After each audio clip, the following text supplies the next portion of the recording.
जी Nepal HD television अब तपाईं सँगसँगै।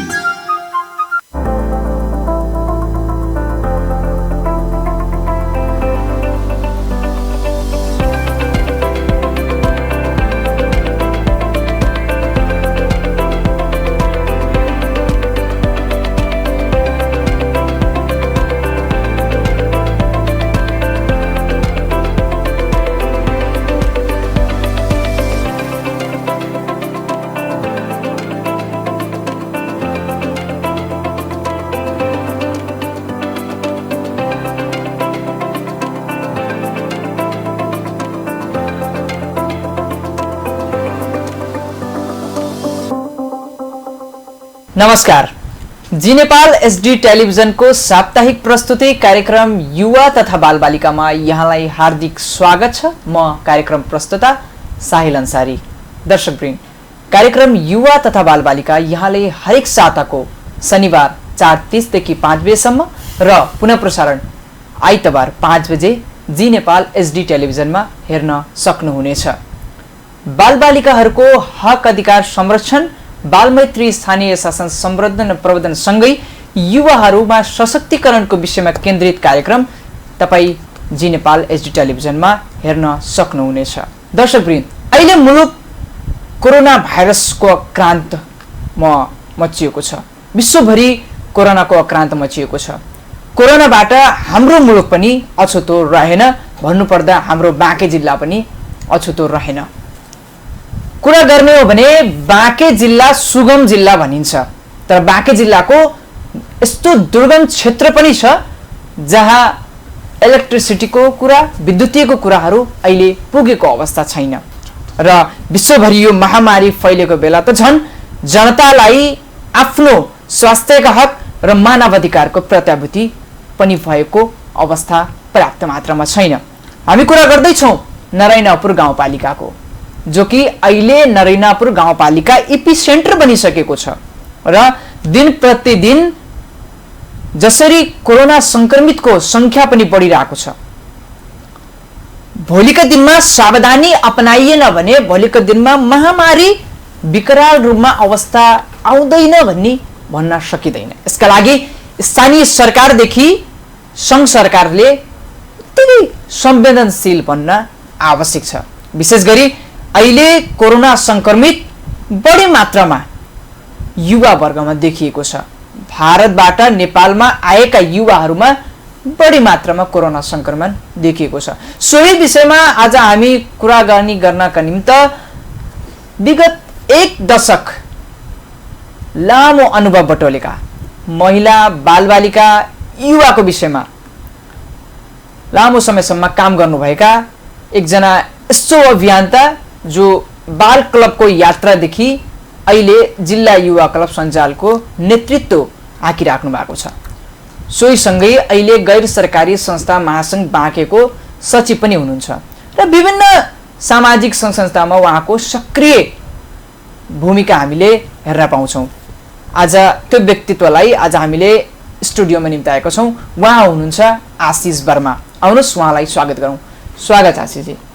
नमस्कार साहिलजी। के कसरी यो लकडाउनमा अहिले यो लकडाउनको अवधिमा दिन गुज्रिरहेको छ? धन्यवाद यहाँलाई।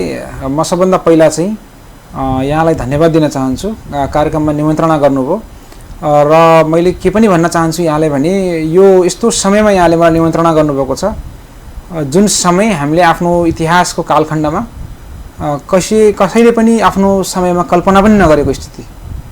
अहिले हामी यो कोरोना भाइरस एउटा 2019 पेन्डेमिकको माहौलमा छौँ अहिले हामी, र यसले नेपाल मात्रै नभएर हाम्रो जिल्ला मात्रै नभएर विश्व नै एउटा आक्रान्तको स्थितिमा छ।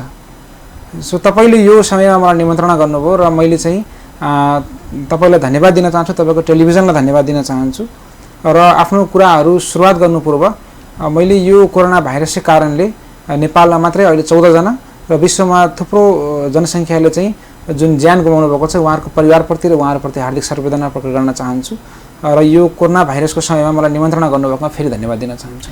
के हेर्नुहुन्छ बाँके जिल्लाको अवस्था? अहिले नरैनापुर त एपिसेन्टर छ, नेपालगञ्ज उपमहानगरपालिका पनि संक्रमण देखिएको छ। बाँके जिल्लाका स्थानीय तहहरूमा एउटा भनौँ न आक्रान्त मचिसकेको अवस्था छ। भोलिको दिनमा सावधानी अपनाइएन भने एउटा विकराल अवस्था आउँछ भन्न सकिँदैन। के हेर्नुहुन्छ यहाँले एउटा युवा अभियन्ताको दृष्टिकोणबाट हेर्दा बाँके जिल्लाको अवस्था के हेर्नुहुन्छ? अवश्य पनि यो कस्तो खालको एउटा सिनारियो छ, एउटा कस्तो खालको वातावरण हो भने यो कोरोना भाइरस भनेको चाहिँ यो विशेष गरेर जो चाहिँ हाम्रो पपुलेसनको हिसाबले हेर्दाखेरि एउटा एक्टिभ एज भन्छ त्यसलाई, जुन कि 21 देखि 40 वर्षमालाई हामी डिफिनेसन गर्न सक्छौँ। सो त्यो एजमा के हुन्छ भने धेरै जसो व्यक्तिहरू चाहिँ विभिन्न खालको जब अपर्च्युनिटीको लागि विभिन्न खालको चाहिँ एउटा रोजगारीको वातावरण सिर्जना गर्नका लागि चाहिँ माइग्रेन्ट हुने र एक ठाउँबाट अर्को ठाउँमा जाने गर्ने खालको हुन्छ। सो यो कोरोना भाइरसले एउटा के गरिरहेको छ भने त्यस्तो एज ग्रुपलाई, जो युवा हामी भन्छौँ, त्यस्तो एज ग्रुपलाई बढी चाहिँ एफेक्ट गरेको छ यसले।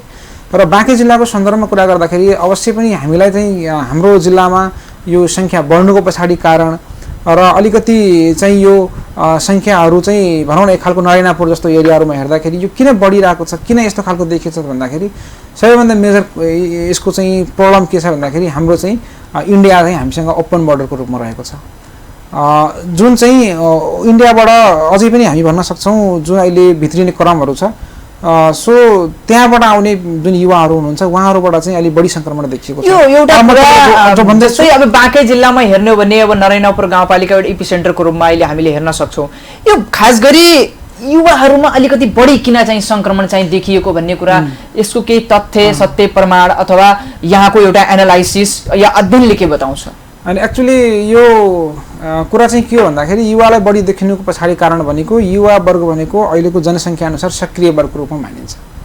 आम्दानीको निमित्त, रोजगारीको निमित्त र परिवारमा आय स्रोत गर्नको निमित्त युवा वर्ग नै बढी एक ठाउँबाट अर्को ठाउँमा चाहिँ जाने गरेको हुन्छ। जस्तै हामीले हेर्न सक्छौँ नरेनापुरको बढी हामी फोकस गरिरहेछौँ। सो नरेनापुरको अवस्था चाहिँ के हो भने नरेनापुर टोटल्ली ओपन बोर्डर छ र त्यहाँबाट संख्याको सङ्ख्यामा चाहिँ युवाहरू त्यहाँबाट चाहिँ विदेश अर्थात् कि त्यो इन्डियाको विभिन्न प्रदेशहरूमा चाहिँ गएर रोजगारीको कामहरू गर्नुहुन्छ। र हामीले जब यो कोरोना भाइरसको पेन्डेमिक सुरु भयो त्यस पछाडि त्यहाँबाट चाहिँ युवाहरू दैनिक रूपमा चाहिँ नरेनापुर गाउँपालिकामा आउने र त्यहाँ आइसके पछाडि गर्दाखेरि त्यहाँ चाहिँ अलिकति क्वारेन्टाइनको कुराहरू, त्यहाँपट्टि जनचेतनाको अभावहरूले गर्दाखेरि चाहिँ के भएको छ त भन्दाखेरि त्यहाँ चाहिँ अलि बढी सङ्ख्या देखिएको हो।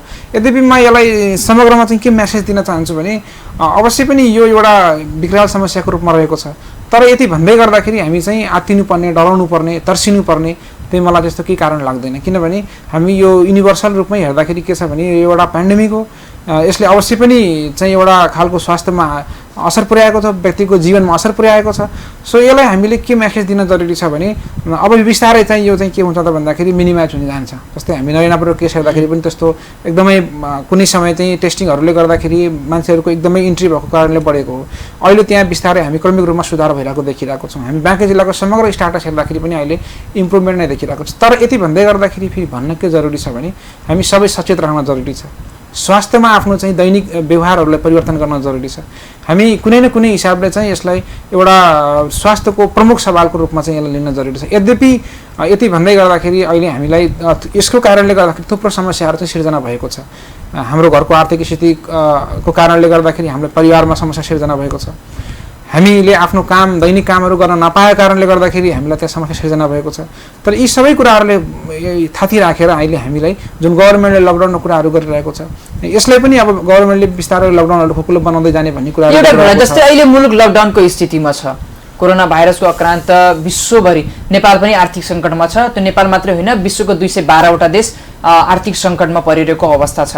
2 महिनाभन्दा बढी लकडाउन हामीले लकडाउन पालना गर्यौँ। विश्व यो नेपाल नै लकडाउनको स्थितिमा रह्यो।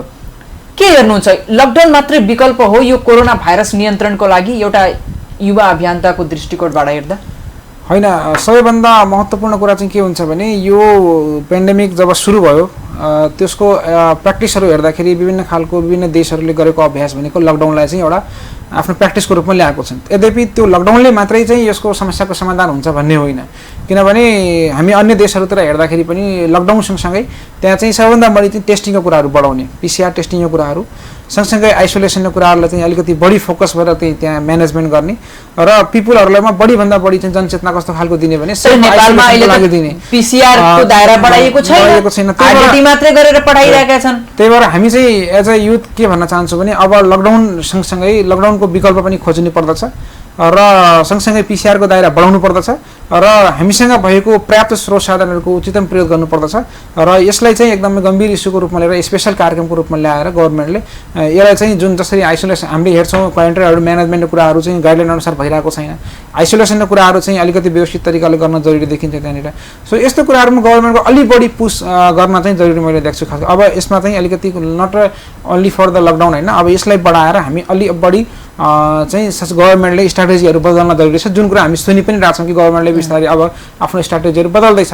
तर यसो भन्दै गर्दाखेरि हामी पनि एज अ नागरिक, एज अ सचेत नागरिक, एज अ सचेत युवा हामी पनि यसलाई चाहिँ एउटा गम्भीर इस्युको रूपमा लिएर चाहिँ आफ्नो स्वयं पनि सचेत रहन जरुरी छ, सुरक्षित रहन जरुरी छ र आफ्नो परिवारलाई सुरक्षित राख्न जरुरी छ, समाजलाई सुरक्षित राख्न जरुरी छ। किनभने यो कुनै एउटा व्यक्तिलाई लाग्ने भन्ने कुरा होइन, यो चाहिँ एउटा यस्तो खालको महामारी छ, पेन्डेमिक छ कि यसले एकजनाले गर्दा हजारौँजना लाग्न सक्छ। त्यसकारणले गर्दा हामी सबैजना सचेत रहन, सचेत हुन जरुरी देख्छु मैले खास गरेर अहिले। अब जस्तै विशेष गरी अहिले कोरोना भाइरसबाट बालबालिका र युवा बढी प्रभावित भएका छन्। यहाँले बाँके जिल्लामा विशेष गरी यो हामीले भन्छौँ नि सुगम जिल्लाको दुर्गम क्षेत्रहरू पनि छ र हामी समग्रमा बाँके जिल्लाको कुरा गर्दैछौँ। बाँके जिल्लामा यो कोरोना भाइरसको यो लकडाउनको अवधिमा अब कोरोना भाइरसको आक्रान्त मचिसकेपछि मुलुक लकडाउनमा छ चैत 11 गतेबाट र हालसम्म पनि लकडाउनको स्थितिमा छ। अझै कति दिन लकडाउन बढिने हो भन्ने पनि कुनै अहिले थप निर्णय चाहिँ भएको छैन। यद्यपि सरकारले त्यसको मोडालिटी चेन्ज गर्छ भन्ने कुराहरू अहिले आइरहेको छ। तर अहिले बाँकेमा बालबालिका युवाको अवस्था के हेर्नुहुन्छ? होइन, अवश्य पनि यो अहिले किनभने बालबालिकामा पनि शैक्षिक अधिकार यति बेला कुण्ठित छ, युवाहरूको पनि रोजगारीको कुराहरू अहिले हामीले हेर्न सक्छौँ।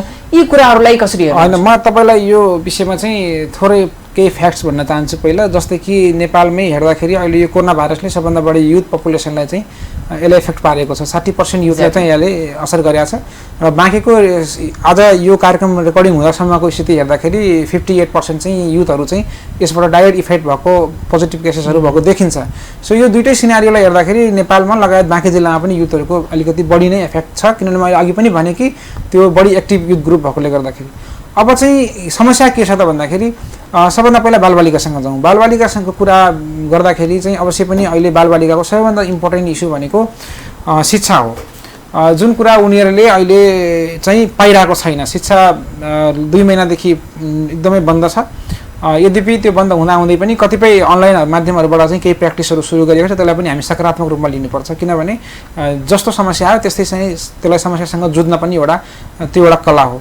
र बालबालिकाहरूले अहिले चाहिँ एउटा एजुकेसनको पार्टबाट उनीहरूले त्यसरी गरेको छन् भने त्यो मैले अर्को यसलाई कसरी पनि एनालाइसिस गर्न चाहन्छु भने एजुकेसन त बन्द छ स्कुल त अहिले, तर हामी सबै अभिभावकले एउटा जान्न चाहिँ बुझ्न के जरुरी छ भने अहिले आफ्नो बालबालिकालाई कति रचनात्मक बनाउने, कति सृजनशील बनाउने, कति उनीहरूलाई चाहिँ अलिकति एक्सप्लोर गर्ने।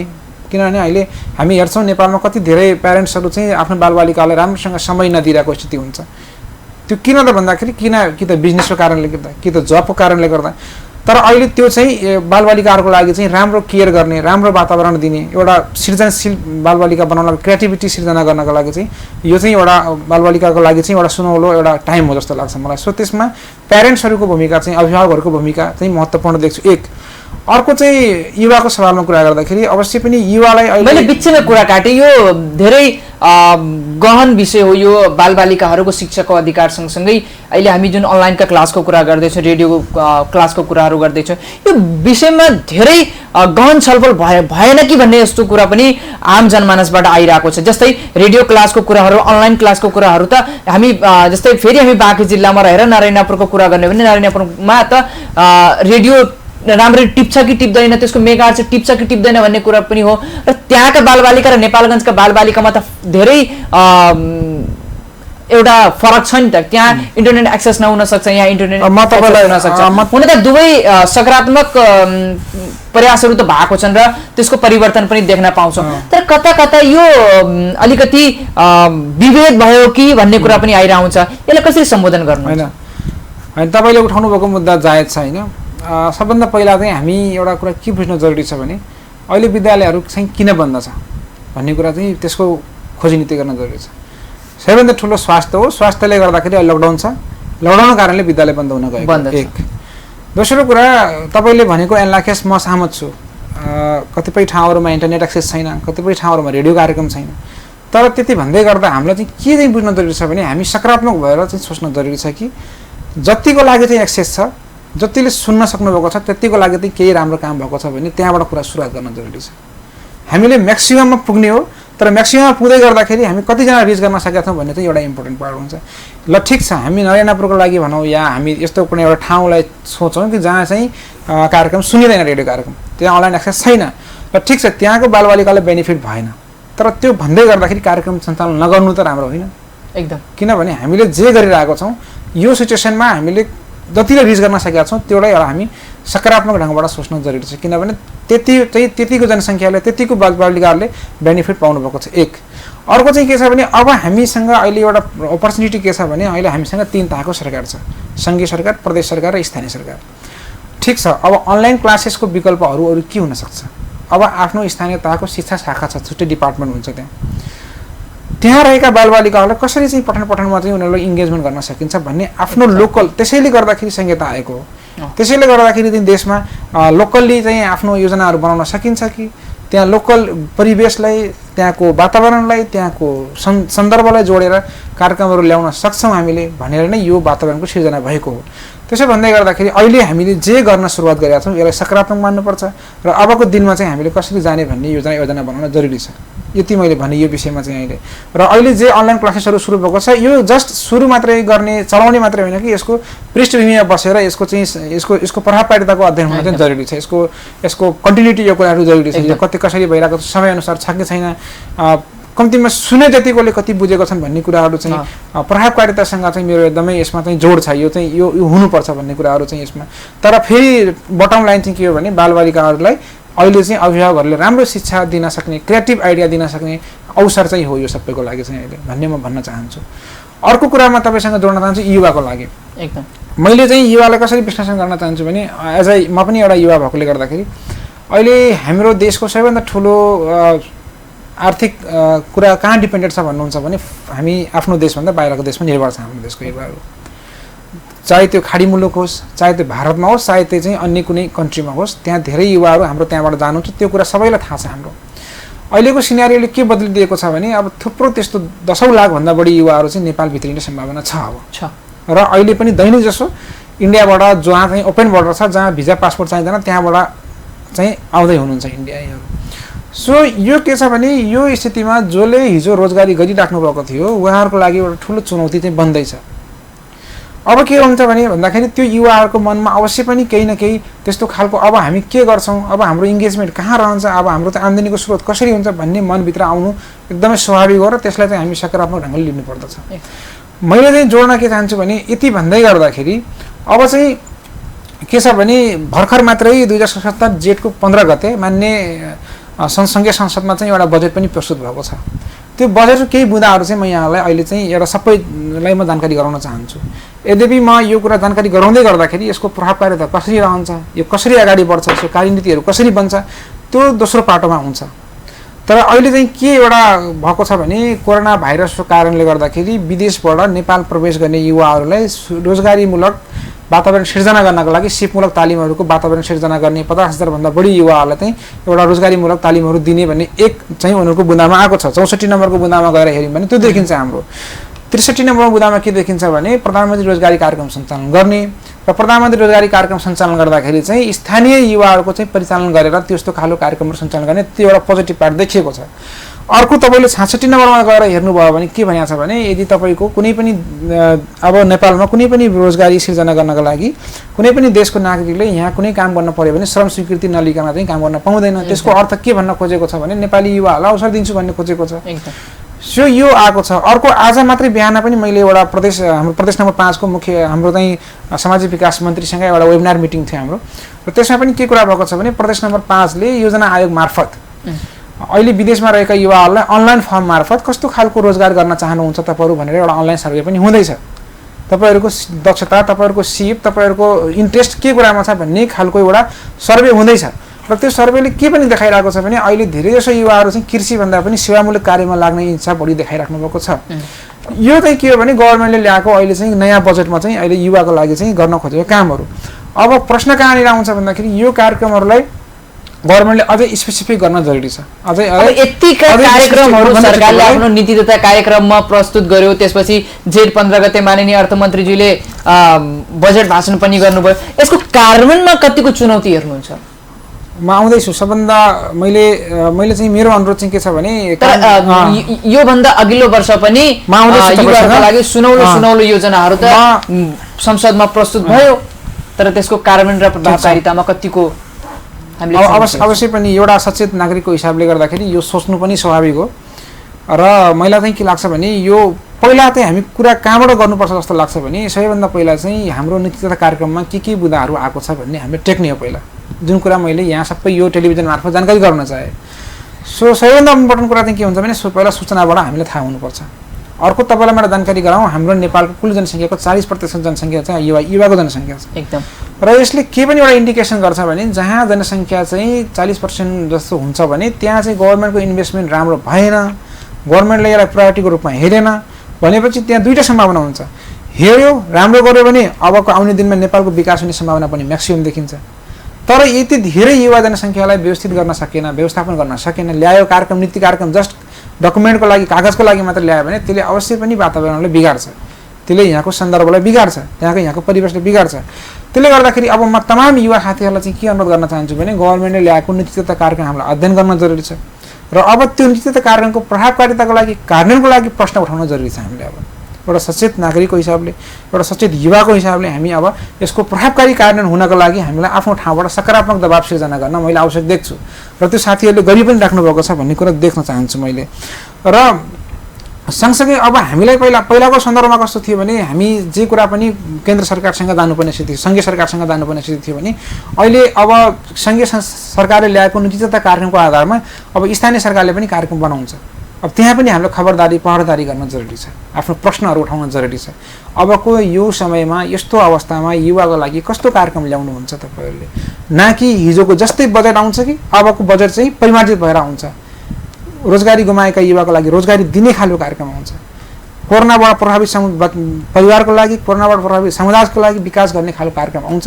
त्यो हेर्नु जरुरी छ र त्यसमा हामीले प्रश्न उठाउन जरुरी छ मैले अहिले। तर अहिले यदि हेर्ने हो भने युवाको क्षेत्रमा अघिल्लो वर्षदेखि कम बजेट छ नि। अवश्य पनि त्यो कस्तो खालको छ भन्दाखेरि त्यो अहिले अर्थविदहरूले फेरि एनालाइसिस गर्ने कुरा हो। हेर्दाखेरि कसरी कुन तरिकाले हेरेको छ अहिले चाहिँ निश्चित कार्यक्रम हेर्दाखेरि रोजगारी जुन तरिकाले युवाको लागि बजेट आउनु पर्दछ त्यो तरिकाले बजेट आएको छैन। तर पनि केही सकारात्मक कुराहरू आएको छ, त्यो सकारात्मक कुरालाई टेक्न जरुरी छ। र अहिले चाहिँ के छ भने बजेटको प्लानिङको कुरा गर्छौँ हामी, खास गरेर सङ्घीय संसदमा अहिले पनि त्यो जुन प्रस्तुत भएको छ त्यसमा छलफल हुँदैछ। हामीले जानकारी पाएअनुसार छिट्टै नै अब प्रदेश सरकारले पनि आफ्नो निश्चित कार्यक्रम बनाउँदैछ। त्यस पछाडि त्यो क्यास्केड डाउन भएर कहाँ आउँछ त भन्दाखेरि स्थानीय सरकारसँग आउँछ। सो तपाईँले यो राइट समयमा, सही समयमा यो प्रश्न गर्दै हुनुहुन्छ मसँग र म पनि साथीहरूसँग, युवा साथीहरूसँग के अनुरोध गर्न चाहन्छु भने हामीले यसको खोजी नीति गर्न जरुरी छ र सही कार्यक्रम, बलि कार्यक्रम आफ्नो स्थानीय तहमा ल्याउनको लागि चाहिँ पहल गर्न म यहाँलाई अनुरोध गर्न चाहन्छु। आशिषजी, बाँके जिल्लामा अहिले कोरोना नियन्त्रणका लागि जुन प्रकारले स्थानीय सरकारले पहल कदमी गरिरहेको छ, कतिको यसलाई यहाँले एउटा युवा अभियन्ताको दृष्टिकोणले र यो समग्रमा कोरोना नियन्त्रण रोकथामका लागि स्थानीय सरकारको भूमिका कहाँनिर के हुन्छ र तपाईँ आफै एउटा गैर सरकारी संस्था महासङ्घ बाँकेको सचिव हुँदाखेरि बाँके जिल्लामा गैर सरकारी सङ्घ संस्थाहरूलाई कसरी परिचालन गरिराख्नु भएको छ? सबभन्दा मेन कुरा चाहिँ के हो भने यो मैले भने यो एउटा पेन्डेमिक हो, यो खालि यहाँ मात्रै आएको पनि होइन, यो पुरा विश्वमा आक्रान्त छ अहिले।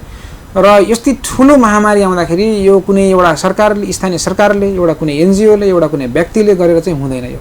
यसमा सबै आम नागरिकदेखि लिएर आम जसको सबै एउटा यसमा चाहिँ सबैको हातेमालो चाहिँ आवश्यक देखिन्छ एकदम। तर यति भन्दै गर्दाखेरि कुरा चाहिँ के हो भने त्यो हातेमालोले वातावरण सिर्जना गर्ने काम फेरि स्थानीय सरकारको हुन जान्छ।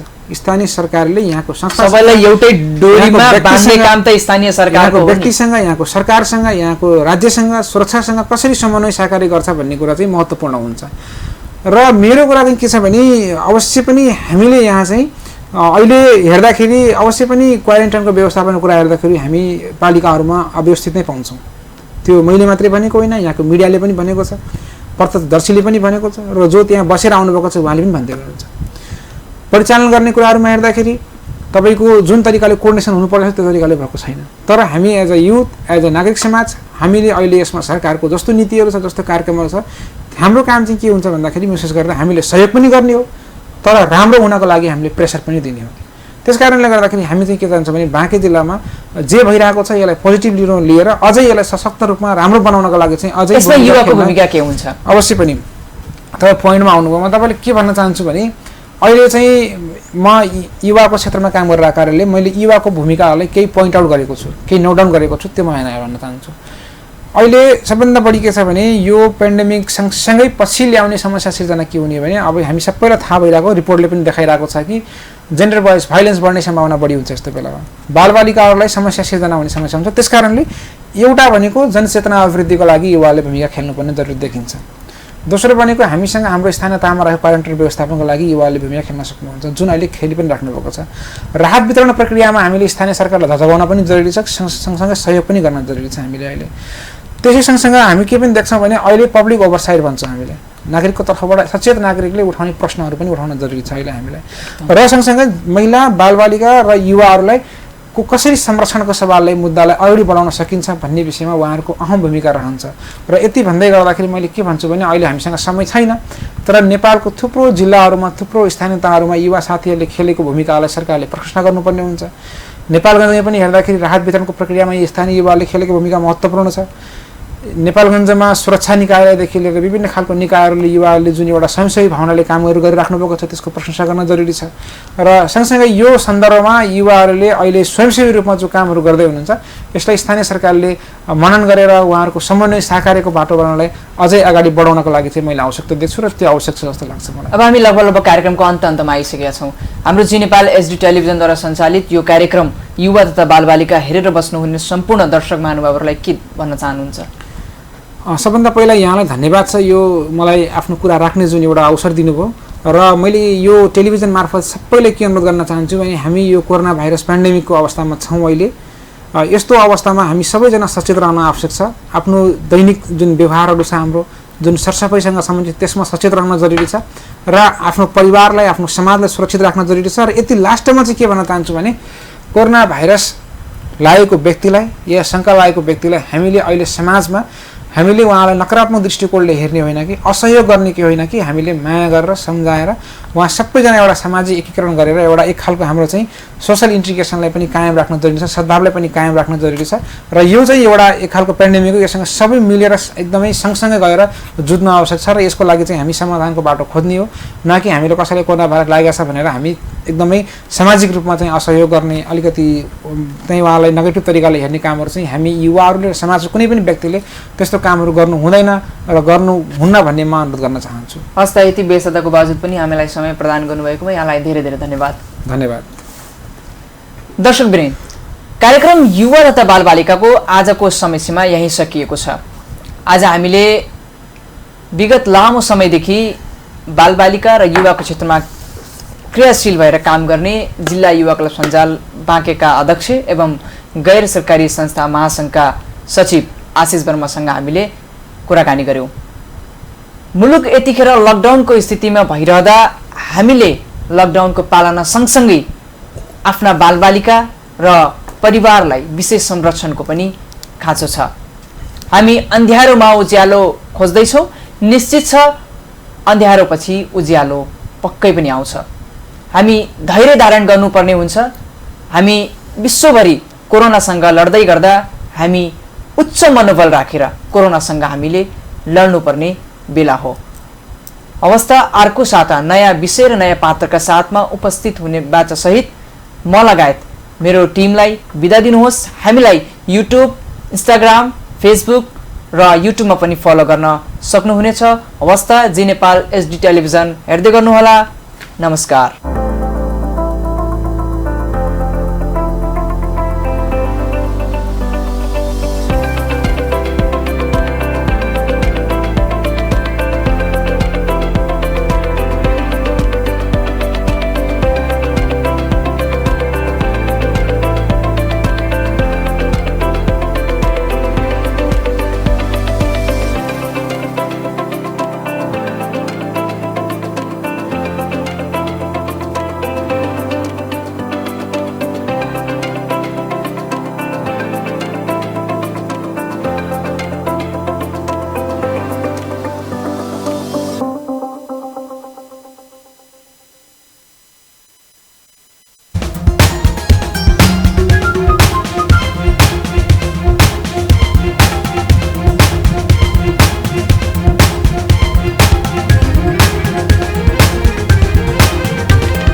नेपाल एसडी टेलिभिजन अब तपाईँ सँगसँगै